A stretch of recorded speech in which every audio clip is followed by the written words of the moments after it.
Taasisi za kiufundi humu nchini ziko mbioni kuhakikisha zinatekeleza matakwa ya mfumo mpya wa elimu katika silabasi zake ili kuwezesha wanafunzi kunufaika. Mfumo huu mpya wa umilisi ambao unatarajiwa kukumbatiwa kwenye vyuo vyote vya elimu ya kiufundi umeanza kutekelezwa katika kaunti ya Makueni. Kwa mengi tunaungana moja kwa moja na mwanahabari wetu Philip Ngumu atueleze kipi ambacho kinajiri kutoka kaunti ya Makueni. Philip, wapo unanipata, kipi kinajiri kule? Nakupata vizuri nikiwa hapa katika kaunti ya Makueni. Nipo katika mahafali ya 3 ya chuo hiki cha Aspiration hapa katika eneo la Kibwezi tu kujaribu kutadavua swala hili kuhusu masomo ya kiufundi.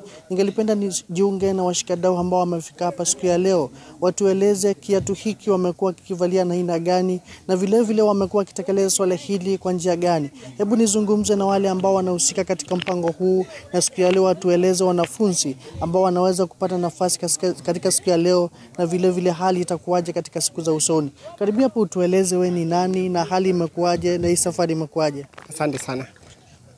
Kwa majina mimi naitwa Juma Shalom. Mimi ndiye director wa Aspiration College. Na Aspiration College ni chuo cha kiufundi. Tunafunza masomo mingi ya upande ya uhandisi. Uhandisi tuko na mambo ya stima na tunafunza mambo ya kuweka maji kwa mijengo na tunafunza mambo ya kutengeneza magari. Hii inamaanisha nini katika jamii nzima? Hiyo inamaanisha kana kwamba zile skills ama ile ufundi tunafunza watoto wetu, tumeona ukweli kana kwamba inawezesha society yetu ama nini yetu kijumla kujikimu. Na tumeona kwa mfano nikitembea sana hata si kaunti ya Makueni peke yake, hata zile kaunti nyingine naona watoto wetu huko wakifanya kazi kwa ile njia inafaa. Unakuta kuna wenye wako kwa mijengo, wengine wanaweka maji, wengine wanaweka stima, wengine wanapika keki na mambo mengine mingi, kushona manguo. Hizo zote ni zile vitu tunafunza katika hii chuo. Safi, turuhusu tuzungumze na mgeni wa leo. Ukikaribia hapa utueleze masomo haya na umuhimu gani na ni kipi ambacho unasisitiza ukiwa hapa siku ya leo? Let me start by saying that it's a great day as we release skills into the community, into the society, into our country, because technical skills are the skills that we need for sustainability in our nation.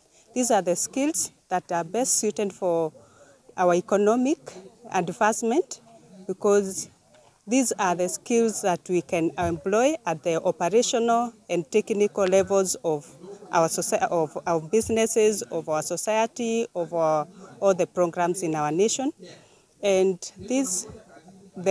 our graduates today, they are the people that will be that are potential employers, because like the fashion designers, they are the ones to go and employ the jobless youths in our community, in our society. The other technical skills, they have capacity for starting up businesses that they can employ others. So there's a lot of value and a lot of emphasis on technical skills, because that's what we need in our country. Thank you.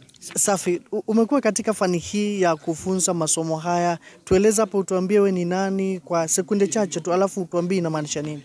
Asante sana. Kwa majina naitwa Alex Muthoka. Mimi ndio principal wa Aspiration College na nimekuwa kwa hii nafasi ya kufunza kwa muda mrefu, na naweza sema kwamba technical skills ndio njia mwafaka kabisa ya wanafunzi, kwa sababu mahali tumefika saizi wanafunzi wanahitaji skills, na the courses ama zile courses ambazo tuko nazo ni courses ambazo zinasaidia mwanafunzi akitoka pale nje ndio aweze kujisaidia.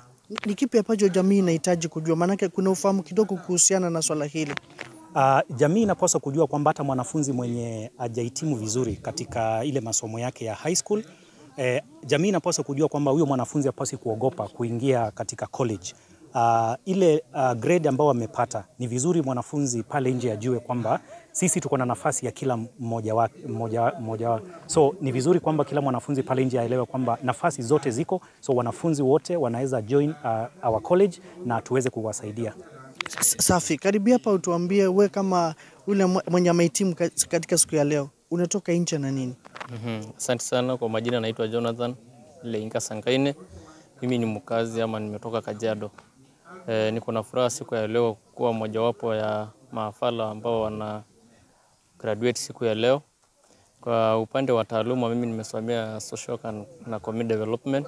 Hii ni taaluma ambayo iko na ufundi ama ujuzi wa kuweza kueleza watu haki zao hata huko ndani, na pia kuwafikia wale ambao hawana uwezo wa kujikimu kimaisha. Safi. Asante. Ni uhalisia katika chuo hiki cha Special hapa katika eneo la Kibwezi, na ni wataalamu wamezungumza kuhusiana na uhalisia wa hali hii. Tutakita kambi hapa kuweza kuwataarifu katika taarifa zetu za baadaye. Mimi ni Philip Ngumo kwa studio. Na shukran sana Ngumo kwa kuweza kutujuza taarifa.